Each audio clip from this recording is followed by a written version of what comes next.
ایک صاحب نے کہا سیرت النبی صلی اللہ علیہ وسلم پڑھنے کے لیے مصنف کے ناموں کے بارے میں بتا دیں. جی آپ نے سیرت النبی صلی اللہ علیہ وسلم اگر تو بچوں کے لیے پڑھنی ہے مختصر، پھر تو مولانا مفتی شفیع صاحب رحمۃ اللہ علیہ کی کتاب ہے بچوں کے لیے مختصر سی.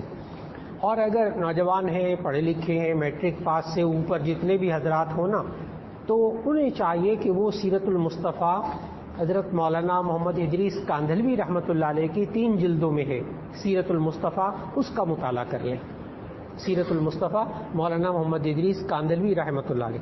پھر اسی طرح سیرت کی کتاب ایک الرحیق المختوم، الرحیق المختوم یہ صرف اور صرف مستند روایات کو جمع کر کے یہ سیرت کی کتاب لکھی گئی، وہ بھی پڑھ سکتے ہیں. لیکن جو تفصیلی حوالے کے ساتھ ہے وہ یہ سیرت المصطفیٰ صلی اللہ علیہ وسلم، اس کا مطالعہ کیا جا سکتا ہے.